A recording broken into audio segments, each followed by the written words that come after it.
Hola a todos, mi nombre es Jennifer Leal, pertenezco a la Universidad Nacional Abierta a Distancia UNAD, al curso Fundamentos de Seguridad Informática. Pertenezco al grupo número 11 y en este momento voy a hacer la presentación de unos puntos que me tocaron sobre la unidad 2 fase 3 en la discusión de conceptos. Entonces voy a exponerlos a continuación. En el primer caso les voy a explicar la fundamentación de por qué es importante y qué objetivos tienen unas temáticas específicas. En este caso, primeramente vamos a hablar sobre la seguridad en las bases de datos. La seguridad en las bases de datos es muy importante teniendo en cuenta que la base de datos de cualquier compañía es el activo más importante en una organización. Sin importar el gestor de bases de datos. Ahí en esas bases de datos donde se contiene esa información supremamente importante y por lo tanto es tan importante la seguridad en las mismas. Entonces, dependiendo del tipo de gestor de bases de datos, si utilizamos bases de datos relacionales, no relacionales, asimismo podemos administrarlo teniendo en cuenta el sistema operativo del servidor donde ya hemos instalado nuestro motor de bases de datos, la configuración, la arquitectura. Entonces los gestores por defecto traen como unas vulnerabilidades que deben ser analizadas por el administrador en el momento de implementar la base de datos y para que sean mitigadas y que un delincuente informático no pueda explotarlas. Entonces, en ese caso, básicamente lo que se debe hacer para controlarlas, básicamente lo principal es analizar el gestor, sus características vulnerables por la programación neta del programa. Entonces algunas bases de datos relacionales son seguras, pero tienen una mala administración. Entonces dejan usuarios root abiertos o hacen otro tipo de cosas que por una mala administración dan excesos de permisos, no se controlan los accesos a la base de datos, no se controlan los accesos SSH, muchas veces se instalan mal, se dejan abiertas. En fin, tienen bastantes formas de vulnerarse. Las no relacionales como MongoDB, Cassandra, este tipo de bases de datos tienen una particularidad y es que como almacenan, digamos, información ya como archivos, como otro tipo de información que no son obligatoriamente palabras o números, entonces son más vulnerables puesto que son publicadas en la web y cuando no se tiene una correcta administración es cuando se ha logrado las infecciones y los secuestros de información y la publicación de las bases de datos de una compañía públicamente, que eso vulnera los datos de la seguridad de todas las personas que tienen sus datos en una base importante de una compañía. Entonces por eso es importante monitorearla todo el tiempo, actualizarla, controlar los accesos y tener en cuenta todos los días los ataques nuevos que salen diariamente, los parches de seguridad, mantenerlos actualizados porque un dato es muy importante para cualquier persona o cualquier compañía. Con respecto a los sistemas operativos, la seguridad en los sistemas operativos es también muy importante. Un sistema operativo, partiendo de ese término, es un sistema que opera básicamente el hardware, o sea, es el intermediario entre el usuario y el hardware de una máquina, ya sea un dispositivo, un computador, lo que sea. Un aparato electrónico. Casi todos los aparatos electrónicos necesitan un sistema operativo para poder funcionar. Entonces es lo que nosotros los usuarios visualizamos, podemos controlar la máquina a través de ese sistema operativo y lo que hace él es utilizar el hardware físicos, a la parte física del equipo que estemos utilizando y mostrársela en forma amigable al usuario y realizar en él las acciones que nosotros le demandamos. Entonces él contiene aplicaciones, contiene toda la operación de la máquina. Es por esa la criticidad y lo importante que es. Entonces existen sistemas operativos abiertos, de código abierto, de código cerrado. Como abierto, el más importante es Linux, en código cerrado Macintosh, Windows. Pero entonces lo mismo de las bases de datos, cada sistema operativo tiene ciertas vulnerabilidades de programación por defecto.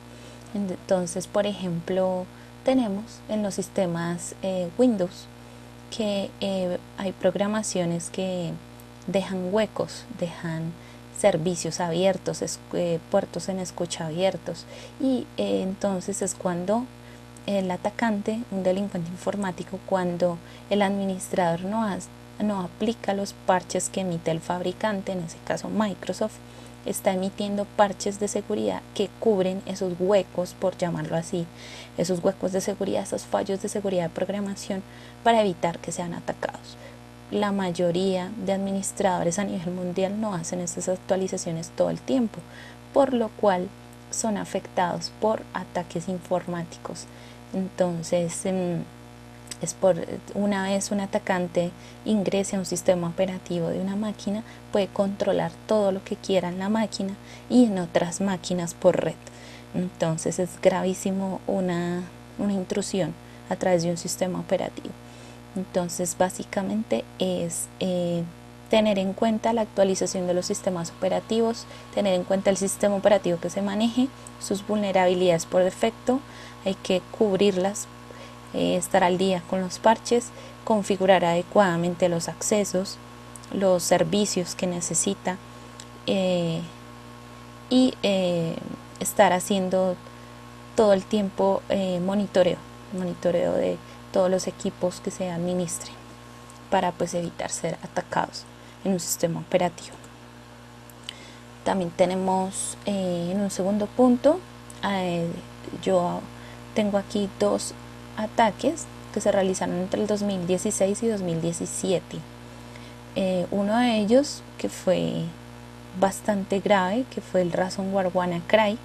Como estábamos hablando anteriormente, él aprovechó una vulnerabilidad que había en los sistemas operativos Windows, que no habían actualizado los parches emitidos por Microsoft, fue lo que yo anteriormente describí. Entonces aquí vemos la gravedad del asunto, porque fue un malware que crearon, este ataque hecho en mayo del 2017, infectó a más de 150 países que tenían ese mismo problema en las máquinas Windows con los últimos parches emitidos de Microsoft. Entonces básicamente lo que hace este malware es ingresar por esa vulnerabilidad que no se había subsanado en las máquinas, ingresa, secuestra toda la máquina, la información, y pide recompensa monetaria a cambio de devolver la información secuestrada. No se ha garantizado en ningún caso, hasta el momento no se garantizó que los que pagaron el rescate recibieran de nuevo la información, porque pues se cree que algunas eliminaron la información, y gravísimo, secuestraron bases de datos, secuestraron digamos sistemas, todo el sistema de hospitales, de compañías grandes. Fue un tema muy gravísimo. Entonces la mayoría de compañías fueron afectadas por ese tipo de ransomware, y fue simplemente por un tema de mala administración de un sistema operativo como Windows. Tenemos otro ataque que fue el Bad Rabbit. Lo mismo, es un ataque de ransomware en el año 2017, también afectó a varios países, pero este actúa como un troyano porque se hace pasar por un ejecutable de Adobe que aparece en las páginas web.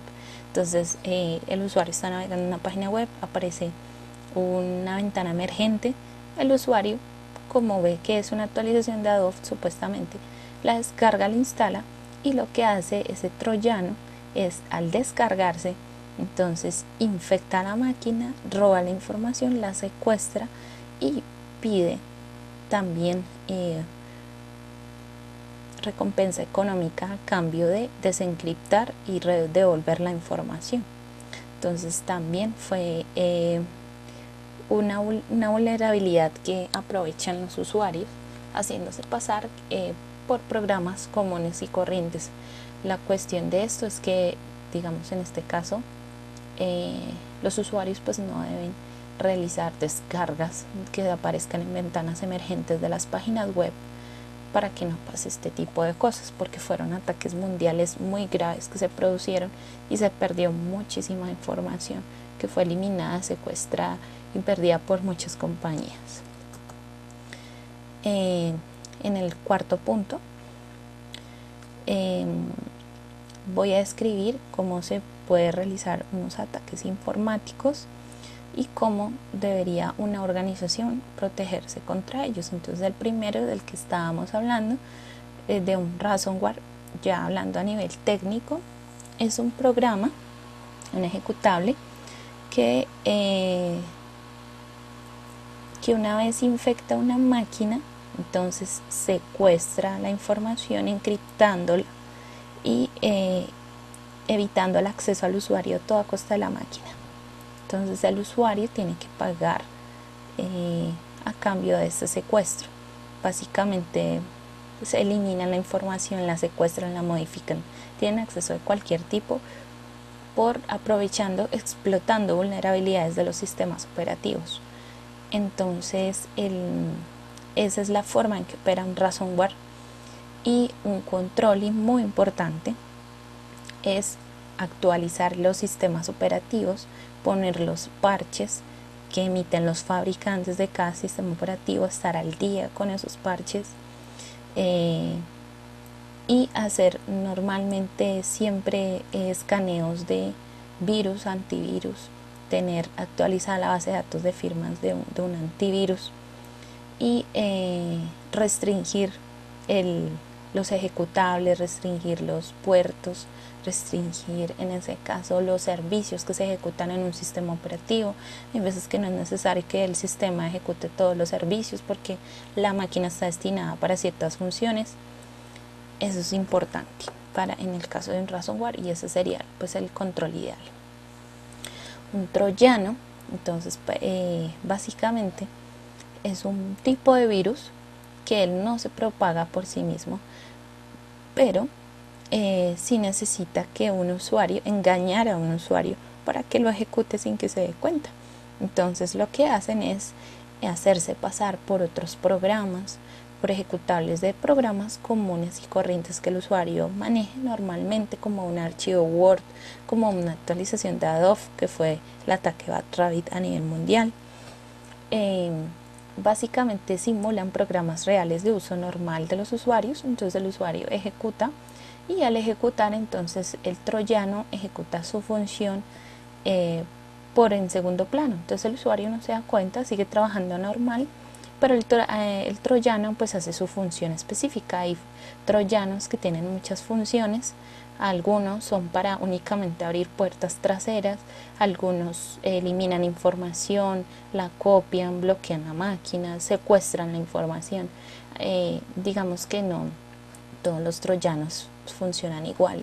Cada uno tiene una funcionalidad específica que es programada por el delincuente informático y pues realizan el proceso una vez ejecutado por el ser humano. El control más importante que una organización puede tener contra este tipo de programas es restringir al máximo con el antivirus los ejecutables por parte de usuarios, es decir, que el usuario no pueda instalar programas en sus máquinas para que todos los .exe, todo el archivo ejecutable, todo este tipo de virus pues sea mitigado y sea controlado. Y básicamente tener actualizada la base de datos de firmas del antivirus y los controles diarios de antivirus en todo el sistema que se maneje en una compañía. Tenemos otra inquietud con respecto al punto 5, donde vamos a hablar qué es un IDE, las funciones. Entonces en este caso comenzamos con un IDE, que es un sistema de detección de intrusos. Entonces eso es una herramienta que utilizan las compañías. Lo que hace esa herramienta se pone estratégicamente en la red para que esté monitoreando constantemente todo el sistema informático que se le ponga al IDE a monitorear. Entonces normalmente monitorea servidores, una red completa, los accesos. Normalmente en una arquitectura de red se coloca en el ingreso de una red, por ejemplo un DMZ o una red LAN, depende para lo que se destine el IDE. Pero entonces todo lo que él monitoree, entonces él lo que va a hacer es capturar. Entonces él lo que hace es monitorear todo lo que está pasando en la red, y después cuando él realice una detección anormal, entonces lo que hace es avisarle inmediatamente alguna alerta al administrador o algún usuario que tenga programado él a darle la alerta. Puede ser un operador, puede ser un administrador. El caso es que se alerte de forma inmediata y él realiza un proceso reactivo para evitar que falle o que se introduzcan a la red, básicamente. Entonces tenemos varios tipos de IDs. Entonces por esa razón mencionaba que dependía para lo que se utilizara el ID. Por ejemplo, hay un ID basado en red que entonces funciona como un sniffer. Entonces captura, analiza todo el tráfico de la red y basado en esos comportamientos normales, cuando detecte un comportamiento anormal de cualquier tipo, entonces va a alertarlo de inmediato al administrador de red para que él proceda conforme sea el procedimiento o la alarma que él haya detectado. Hay otro ID que es basado en cliente, que son herramientas que protegen es un sistema específico. Entonces normalmente se pone a que monitoree un sistema comercial, un servidor, y lo mismo, él hace un escaneo de patrones normales de funcionamiento de estos sistemas, y cualquier anomalía o algo anormal que él detecte, inmediatamente emite una alarma dependiendo al que se le competa hacer esta administración. Hay otros IDs que son basados en firmas. Entonces el IDE lo que hace es tomar los paquetes que transitan en la red, los compara con unas firmas actualizadas en línea, y cuando no hayan paquetes que se puedan comparar con esas firmas, entonces detecta un ataque o una anomalía y la informa inmediatamente. Y hay otros IDs basados en anomalías, que es donde el administrador de la base donde especifica los parámetros anormales y normales de una red. Entonces digamos, pone una base de datos y le dice si este comportamiento no está en esta base de datos, esta anomalía, y si usted detecta que esto no corresponde a lo que se le deja, entonces detecta un ataque. Herramientas usadas como IDs, básicamente el SNOR es el tipo de sistema de detección de intrusos más completo que existe actualmente, muy utilizado. Él funciona en tiempo real, registra los paquetes que viajan en la red con una base de datos, y escanea puertos, escanea paquetes, protocolos, contenidos. Es muy completo. Digamos, podemos decir que mezcla, es un IDE basado en red en ese caso, pero mezcla, digamos, como un IDE, como lo mencionábamos antes, basado en cliente, también dependiendo cómo se configure. Este software es gratuito, se puede utilizar es multiplataforma, se puede usar en Windows, Linux, y es muy eficiente en la detección de anomalías. Él funciona todo el tiempo, en tiempo real, y lo único es que pues necesita una buena administración porque no tiene una interfaz gráfica amigable, pero es muy completo y muy útil a la hora de aplicarlo. Tenemos otro IDE que es el OSEC. Es un sistema de detección de intrusos que se basa en realizar análisis de registros, detección de rootkits y realiza sus respectivas alertas. Entonces él está más pendiente, digamos, de las anomalías, de las firmas. Es más un IDE basado en clientes, ¿sí? Donde él básicamente está detectando el sistema, haciendo el estudio de los patrones del sistema y detecta pues la anomalía y lo emite. Normalmente los servicios pues son centralizados en un solo servidor, es multiplataforma también, es un software libre y él emite reportes pues muy eficientes. Lo único es que no se puede configurar el sistema con esta herramienta, hay que usar herramientas externas, pero también es muy útil como un IDE de los demás tipos que estábamos hablando hace un momento. Bien, ahora pasamos a definir qué es un riesgo informático, vulnerabilidad y backdoors o puertas traseras. Un riesgo informático básicamente se define desde una amenaza. Entonces, teniendo en cuenta esto, una amenaza pues son unas circunstancias o procesos o acciones que ejecuta algún personal o las personas o que operan un sistema. Entonces, todas esas acciones que pongan en peligro el sistema informático, ya sea que instalen software sin permiso del administrador, que realicen eliminación de información sin autorización, que tengan privilegios que no deberían tener. Todo este tipo de riesgos y muchísimos más,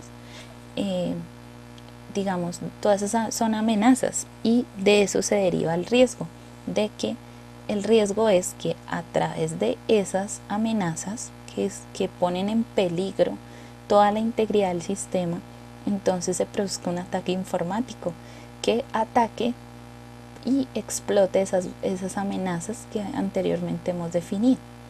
Entonces básicamente esos son los riesgos informáticos, la explotación de esas amenazas que están ahí latentes, presentes y no se han corregido. Entonces la explotación de eso es muy grave y de eso deriva un riesgo. La vulnerabilidad son falencias, son circunstancias físicas o de software que no se han detectado por parte de los administradores o del personal que está encargado de detectarlos. Entonces, al ser una debilidad que nadie se ha dado cuenta, entonces un delincuente informático puede hacer un escáner de esas vulnerabilidades y explotarlas fácilmente porque nadie en la compañía se ha dado cuenta de esas vulnerabilidades. Entonces son circunstancias que están ahí, pero en cualquier momento pueden ser explotadas. Los backdoors son puertas traseras. Básicamente son agujeros, por llamarlo así, donde por los que entra un delincuente informático sin ser detectado a un sistema informático. Normalmente son troyanos que a veces infectan las máquinas, abren puertas traseras, que son puertos, protocolos, puertos que pueden estar abiertos, que están a la escucha, que son abiertos y por ahí entra el delincuente y hace lo que le plazca en el sistema. Una vez dentro del sistema, a través de una puerta trasera, tiene control total de la red y de las máquinas. Entonces para eso funciona una puerta trasera. Aquí vamos a comentar la utilidad de Nessus y las diferencias que tiene con OpenBAS. Nessus básicamente es una herramienta que sirve para auditar la seguridad de los equipos de un sistema informático y detecta las vulnerabilidades de los mismos. Entonces Nessus es una herramienta muy completa, muy utilizada, al igual que OpenBAS. Digamos que ambos tienen el mismo objetivo, lo que es auditar la seguridad de un sistema informático específico. Entonces al utilizarlo, él te dice cuáles son todas las vulnerabilidades que tiene actualmente el sistema con respecto a puertos abiertos, servicios abiertos, cosas por las cuales se puede atacar el sistema y te da un nivel de criticidad de esas vulnerabilidades. Entonces eso es muy importante para poder saber qué vulnerabilidades tenemos y que no seamos atacados por ahí en cualquier momento por un delincuente informático. Básicamente la diferencia entre esas dos, OpenBAS es una herramienta de código abierto, Nessus es una herramienta de código cerrado. Al principio era de código abierto, pero ahora es de código cerrado si se quiere utilizar pues todas las funciones de Nessus. Tiene soporte Nessus en una sola compañía, en cambio OpenBAS pues como es un código abierto pues tiene mucho soporte, mucha actualización. OpenBAS básicamente no tiene límite de máquinas, es multiplataforma. Nessus es igual, es multiplataforma. Nessus es más fácil de instalar que OpenBAS porque pues OpenBAS venía por defecto en los sistemas Linux de auditoría como lo son Kali Linux, pero en las últimas versiones ya no viene por defecto, entonces toca configurar, actualizar los paquetes, configurarlo todo desde ceros y es más complejo OpenBAS en ese caso. Pero digamos que Nessus pues también es más sencillo la instalación. El Nessus tiene limitaciones como números de máquinas, ejecución de plugins, pero OpenBAS pues tiene plugins más lentos y no tiene límite de ninguna clase. Entonces OpenBAS se puede configurar como queramos, Nessus también, pero en una versión Pro. Y eso es todo por ahora, muchísimas gracias.